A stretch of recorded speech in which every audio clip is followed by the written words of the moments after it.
Economist Lubinda Habazoka says it will be a blessing in disguise if government completely forgoes its plans to engage the International Monetary Fund to recover the Zambian economy. Works and Supply Minister Felix Mutati says there is need to lift the financial platform of small medium enterprises to boost their ability to manage businesses in order to take part in economic growth. And political historian Bizek Piri says the only solution to ending violence and intolerance in Zambian politics lies in entrenching unity in the country. Hello, with the news in detail, my name is Chitelu Chinsenge. Economist Lubinda Habazoka says it will be a blessing in disguise if government completely forgoes its plans to engage the International Monetary Fund (IMF) to recover the Zambian economy. Dr. Habazoka says the country can develop the economy based on sentiments in different sectors without necessarily engaging the IMF. He says in addition to this that government does have a leverage to reduce taxes for preferential sectors or on certain employees than it would if it were to be tied to an IMF program. In an interview with Q News by telephone, Dr. Habazoka says tying the economy to an IMF program when taxes are already high will, however, only mean more suffering. Dr. Habazoka, who is also a University of Zambia lecturer, says there is nothing therefore to cry about whether the government fails to seal any deal with the IMF. He notes that what is needed is to understand the economy and put it right back on track. Visiting a former Vice President of Uganda, Specioza Kaziwe, has commended the first Republican President Dr. Kenneth Kaunda for being a good leader in trying to fight HIV/AIDS. Ms. Kaziwe says when HIV was discovered, many people died due to stigma and that no one wanted to talk about the disease or come out in the open that they had the disease. Meanwhile, Ms. Kaziwe has also called on journalists to take part in the fight against HIV and ensure that there is an AIDS-free generation. And President David Kenneth Kaunda came out to say that. So we are here to honor leadership in one of the most difficult challenges that Africa has ever faced. When we had colonialism, it was very clear. You could see that Britain was the aggressor, France was the aggressor, Portugal was the aggressor, and Spain, because these are the people who colonized us.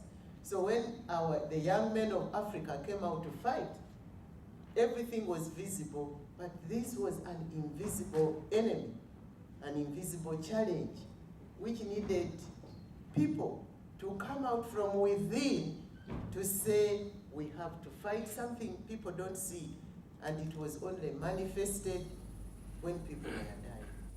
Meanwhile, UNAIDS Africa Regional Director Catherine Sozi says the UNAIDS award, which was given to the first Republican President Dr. Kaunda, was to appreciate him for being a good leader that he has been in fighting HIV.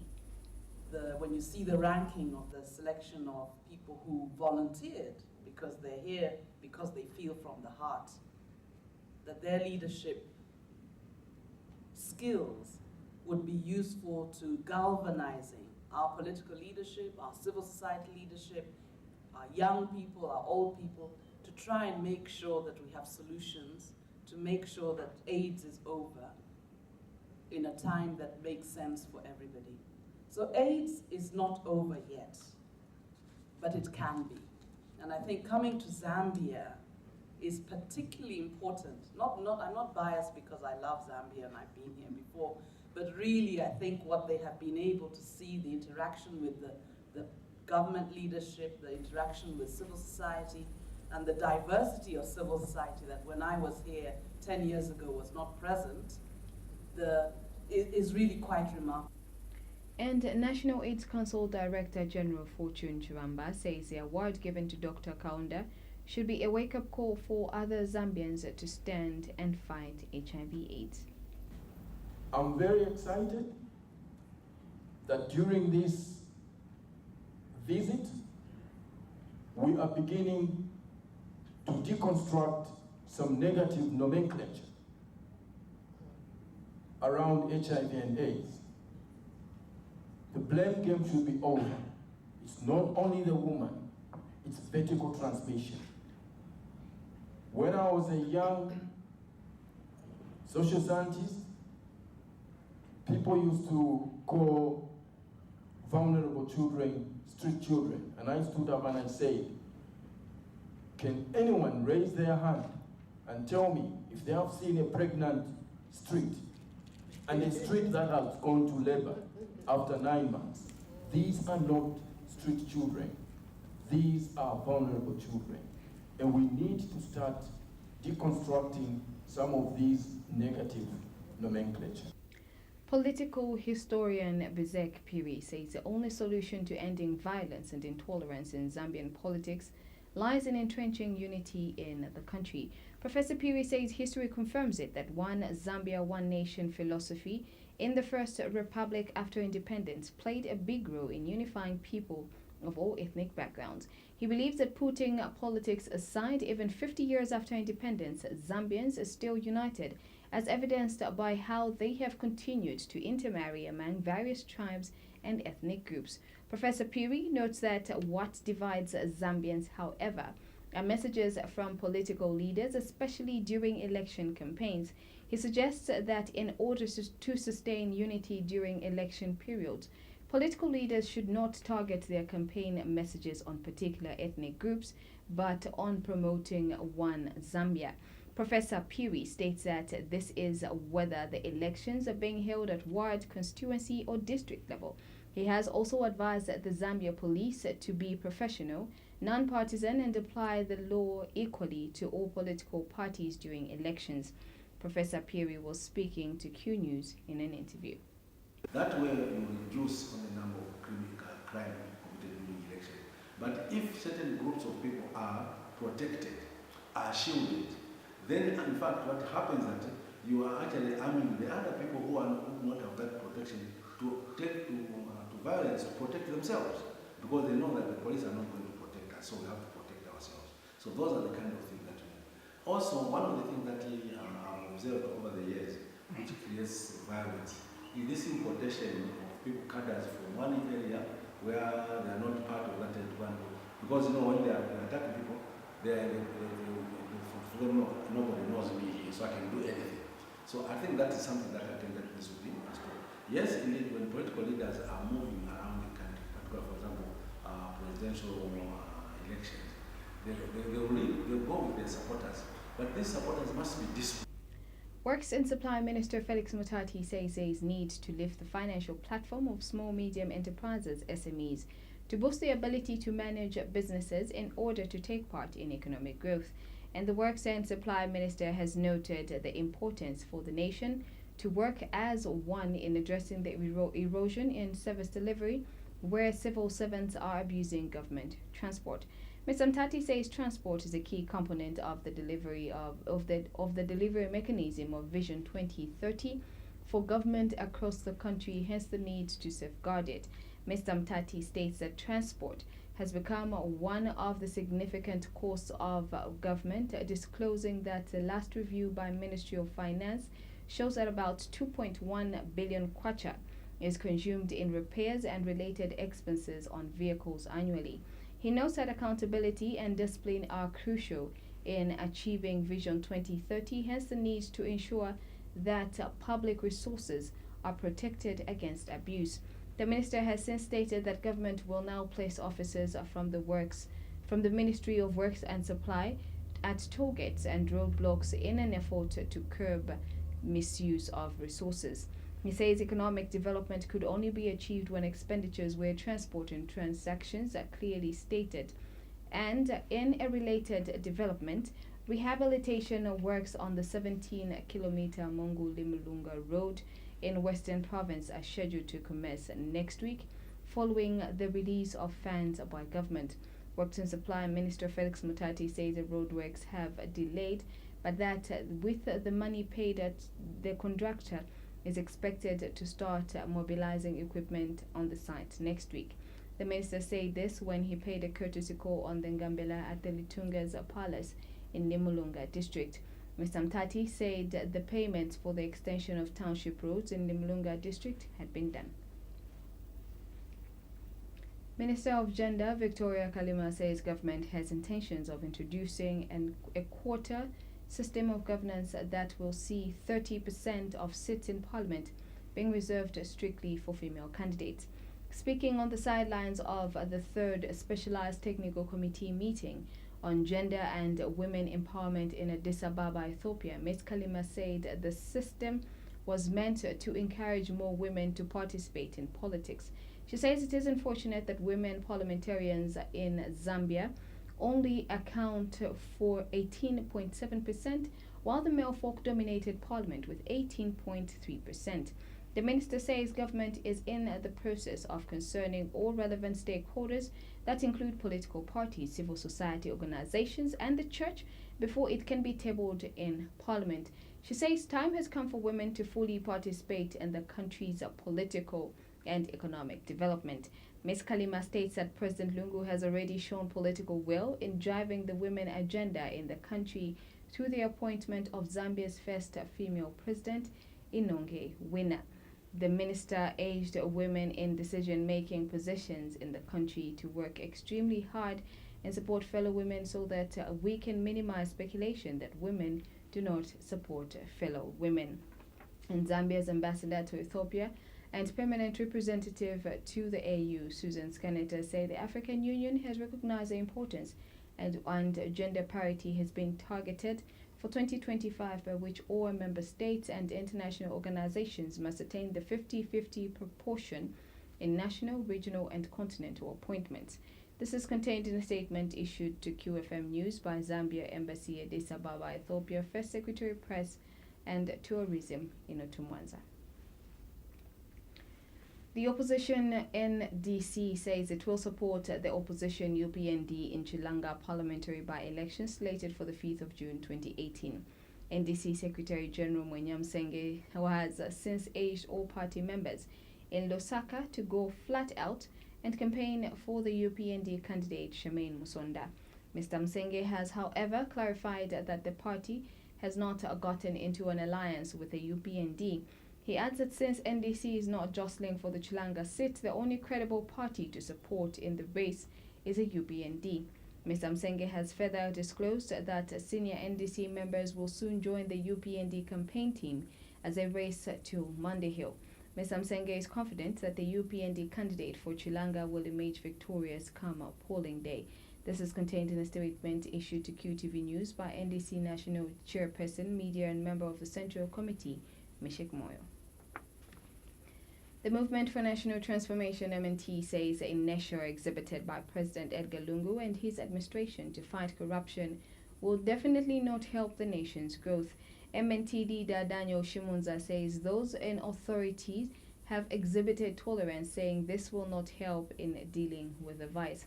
Dr. Shimunza says ministers and controlling officers who are found wanting have explained their way out of scandals, leaving the general public amazed at this impunity.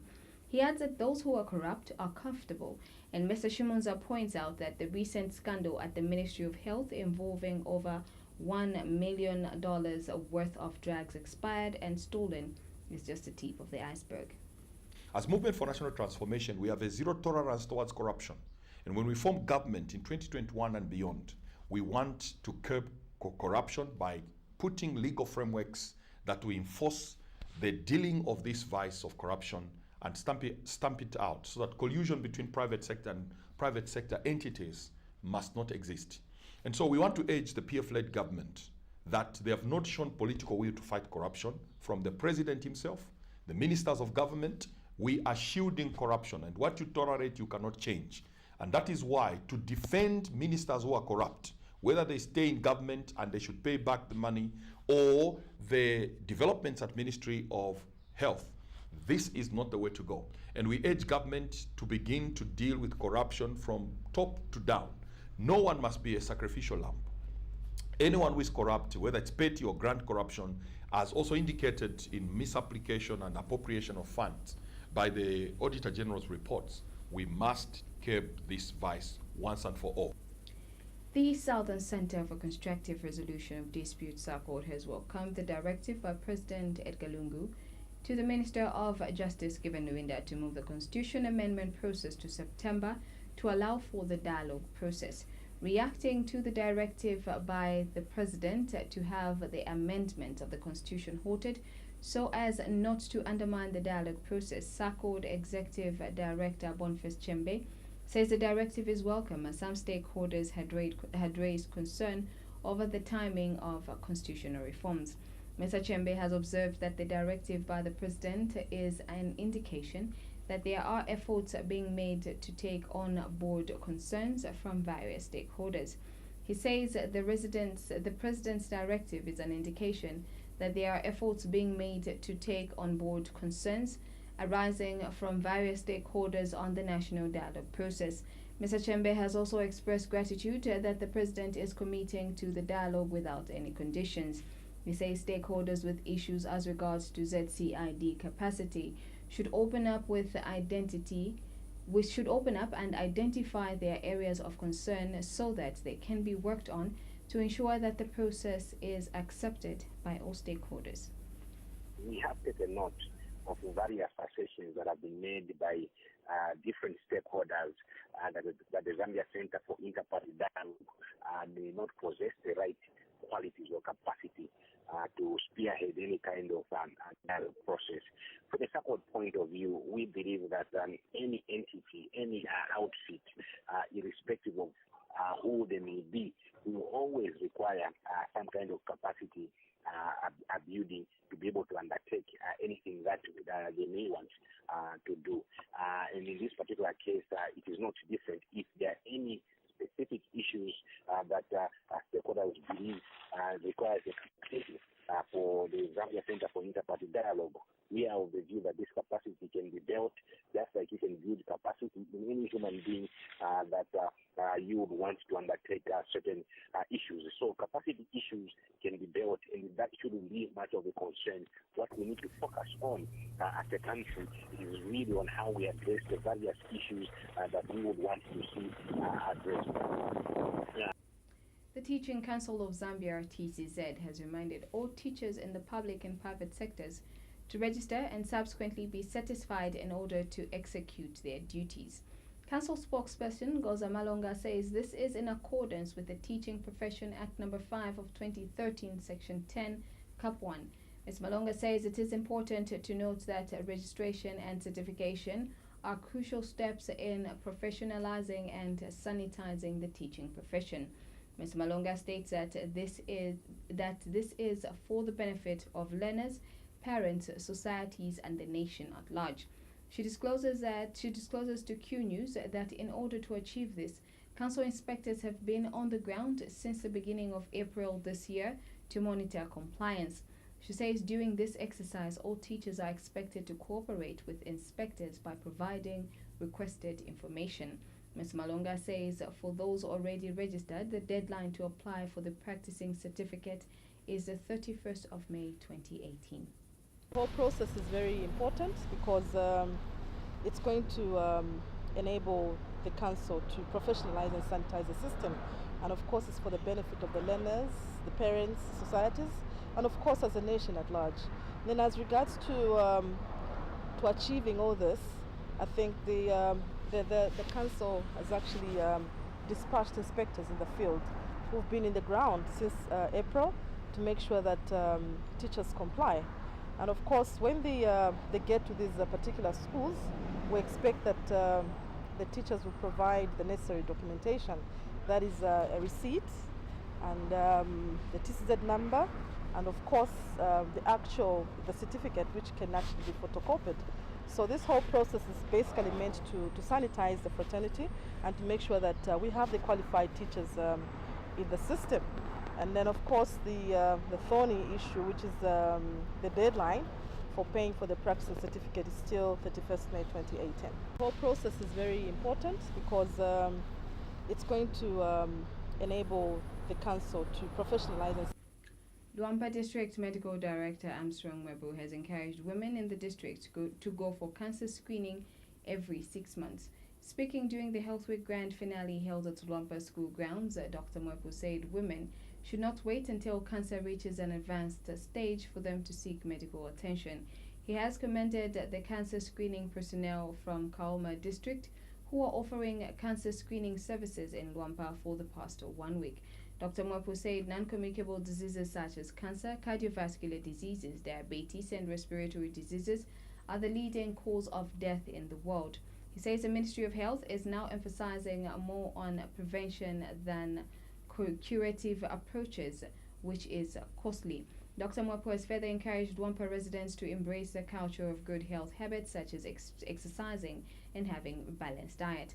According to the World Health, non-communicable diseases kill more than 36 million each year, and 80% of all deaths occur in low and middle income countries, including Zambia. A disease like diabetes, sugar disease, it can be prevented. All this week, from Monday up to today, we have been doing my checkup there. For malaria, for HIV, for sugar, everything. Don't wait every 6 months. They go for checkup. We Africans, starting by ourselves, we go for checkup only when we are weak. Mukokoto, mukokoto, 6 months, come, we do a checkup. Check your BP, check your sugar, check what? On the other hand, Luampa District Administrative Officer Ernest Mwanangombe says government under the leadership of President Edgar Lungu has identified the upholding of the health living as a key investment in human capital. He says risk factors associated with non-communicable diseases are well known and largely preventable. The event Health Week Grand Finale in Luampa was characterized with sporting activities and health talks from various stakeholders. In attendance were Luampa residents from all scores of life, that includes traditional leaders and heads of government departments. Period where individuals and households are encouraged to take wellness as a personal and family and community responsibility. Ladies and gentlemen, the government under the leadership of His Excellency, the President of the Republic of Zambia, Edgar Lungu, has identified the upholding of health living as a key investment in human capital upon which we shall develop our nation according to the Vision 2030. I wish to call upon all the government departments, non-government organizations, religious bodies, traditional leadership, and civil societies to identify what you can contribute to this mission. And let me assure you that the community of Luampa will appreciate your deeds. In other news, Bwana Mkubwa Member of Parliament Dr. Jonas Chanda has reassured residents. Bwana Mkubwa Member of Parliament Dr. Jonas Chanda has reassured residents in his constituency that the PF government is on course to construct more new tarred roads in the area, as evidenced by just newly constructed Chirundu and Dambo roads in Mushili Township and Magezi and Chipata roads in Ndege Township.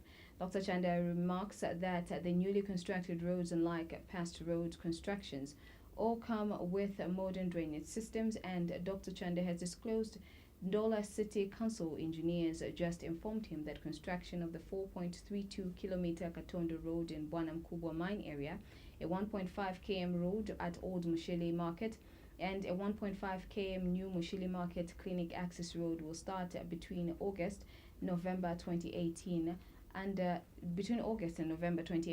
the ongoing Poly Technologies Road project. He says other township roads are being constructed under the Pave Zambia Road project, which had slowed due to rains. Meanwhile, the lawmaker says he is actively engaging the Ministry of Housing and Infrastructure Development, Road Development Agency, and Ndola City Council to ensure that Bwana Mkubwa constituency gets a huge portion in the upcoming. Now the ending of the rain season, I'm happy to announce that just even yesterday in my constituency, when you look at what's this road, Katondo Road, this is in Bwana Mkubwa area, the mine area. So already we have roads now being constructed. So under Polytechnology, the Katondo Road in Bwana Mkubwa area, Munkulungwe ward. It has started, the work started yesterday, and by the way, that's the first road there since 1902 when the copper mine was opened, the Bwana Mkubwa mine. So I think we're very hopeful. Yesterday I was with the Minister of Infrastructure, Honorable Chitotela, and what Honorable Chitotela told me is about the C400. The C400, we're also hopeful, according to the Minister's promise, that it will soon start as well. So once the C400 starts, it's going to transform the face of Bwana Mkubwa constituency. We're going to have key roads being touched, like the Chwala Chiranga Road, the Economic Industrial Road. It will be a proper tarmac there. We're going to have roads like the Kangonga Commando Road, the Madando Mwenye Road with the bridges that accompany them, roads in Kaloko, and various areas, because now we're out of the rain. That is all we had in the news. You can visit our website at www.qtvzambia.com for more news. Pleasant viewing.